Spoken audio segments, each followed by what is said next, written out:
People know Rizzo as Rizgod, but would a more appropriate nickname for him be Russell Hantz Jr.?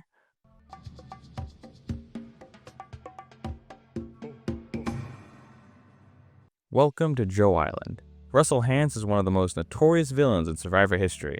The so-called King of Samoa is best known for his ruthless approach to the game. He has burned people's socks, dumped their canteens, hid camp tools, and openly insulted his fellow tribe mates for the love of the game. So you might be wondering, how does someone like Rizzo compare to the legend himself, Russell Hantz?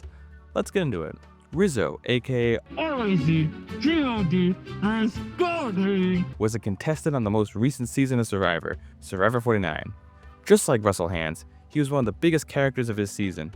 It may seem like an odd comparison at first, but what made me want to make this video is how many similarities their games actually share. To start, let's talk about the pre-merge. Both these players had a great position on their original starting tribe. For Russell Hantz, it was the infamous Foa tribe. He was able to make alliances with nearly every member. Anybody who caught onto his gameplay or didn't want to work with him were eliminated quickly. This could be seen with the likes of Marissa and Betsy respectively. Phase of the game, Hantz began displaying his villainous tactics. He burned socks, emptied their canteens, and instilled fear in any that went against him. Notably, he found a hidden immunity idol without a clue, the first person to do it in Survivor history. He also made a #1 ally in Natalie White. All in all, a very solid early game. Compared to Rizzo, it's clear they are cut from the same cloth. Rizzo, just like Russell, found himself in a great position on his starting tribe. He was invited into the majority alliance alongside Savannah, Nate, and Shannon. And just like Russell Hantz, he found his #1 ally in Savannah. They both held considerable power in their respective tribes and were never in danger of going home without that phase. Now, did Rizzo play a better game in this phase versus Russell Hantz? To that, I would say no. Hantz is the clear-cut victor for his domineering grip over his fellow tribe mates. There are similarities, but Rizzo did not dethrone Hantz as far as this phase is concerned. Which begs the question, did Rizzo outplay Russell Hantz in the second half? Well, both had a generational comeback in the second half of the game, let me tell you. They started out in the minority, but were able to defy all odds and make it to the endgame. For Russell Hantz, he was down 4-8 entering the merge. Despite his strategic prowess, he alone could not defy the odds. Luckily enough for him, his #1 ally, Natalie White, convinced the opposition to turn on their own, leading to the blind side of Eric. This move gave Foa the breakaway they needed, leading to the downfall of the dominating Galoo tribe. Russell Hantz pulled this off through a series of idle plays and turning Galoo against each other. Approaching the endgame, Foa began to grow wary of Russell Hantz and questioned whether or not he would remain loyal. Seeing the tide turning against him, Russell wore his hidden immunity idol around his neck, successfully bluffing an idle play and keeping his allies on his side. At the Final Four, he beat Brett, the challenge beast of the season, in the last individual immunity challenge. This allowed him to take out the biggest threat left in the game, and thus gave him a decent shot at the $1 million heading into Final Tribal Council. However, as we all know, he lost to his #1 ally Natalie White in a 7-2-0 vote. Some people would argue Russell Hantz was robbed of the win, while others believe his terrible jury management made him deserve the loss. I can make a video going more in depth on this if you guys are interested. But anyway, an impressive run for Hantz where he fell just short of the victory. Compared to Rizzo, it is clear why he could be a Russell Hantz 2.0.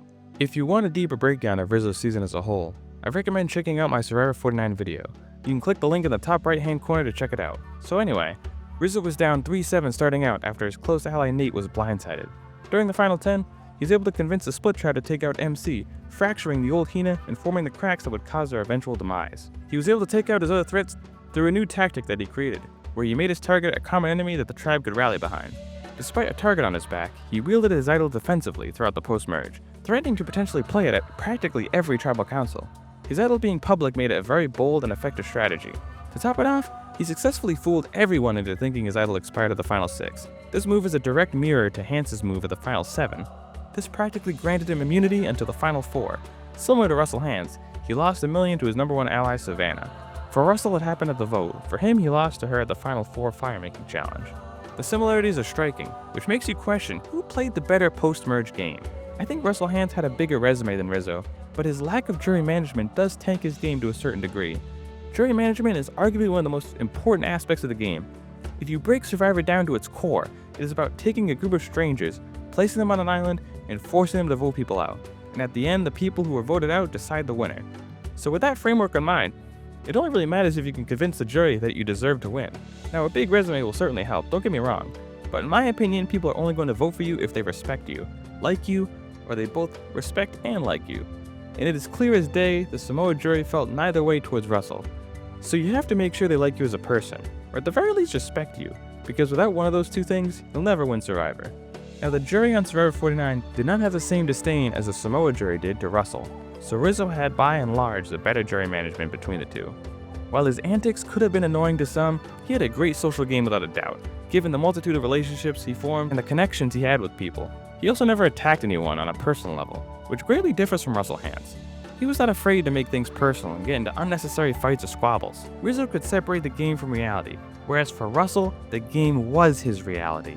He lived and breathed Survivor, and I think when you are so obsessed with something, anything and everything can hit closer to home, which could explain his brash behavior seen on the show.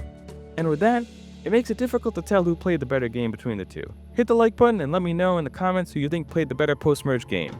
I read all of them, and I'm genuinely interested to see where people land on this one.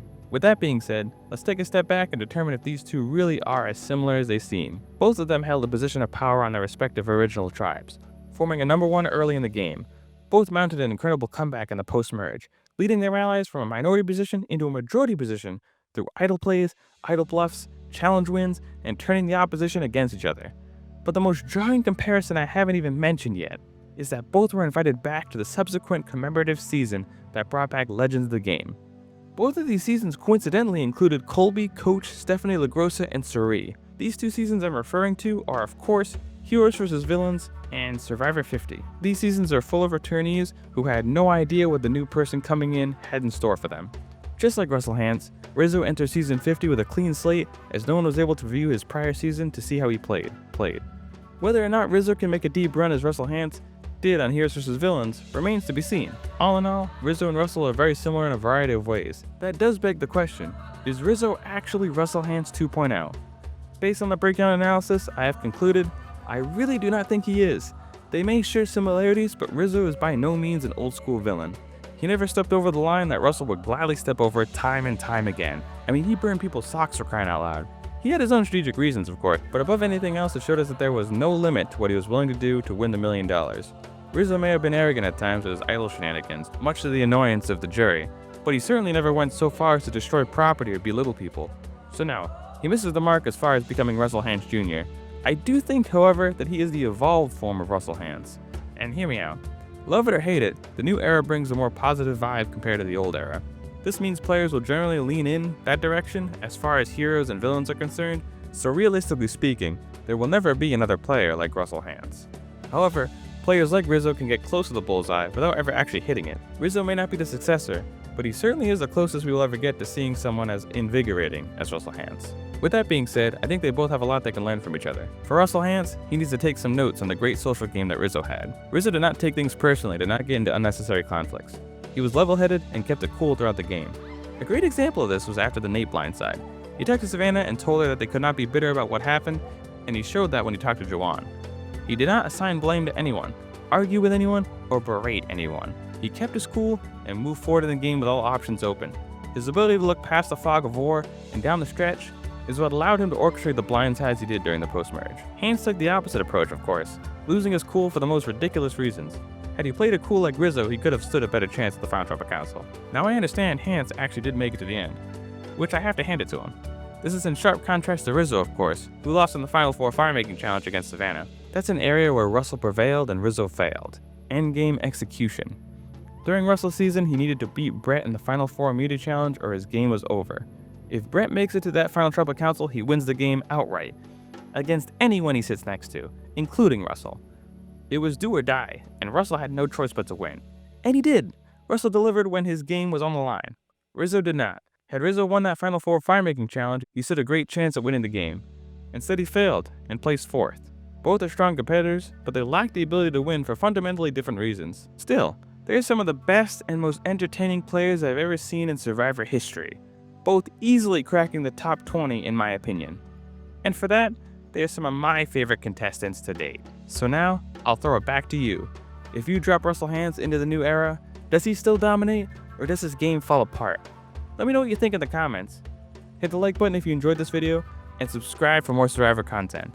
I'll see you next time on Joe Island.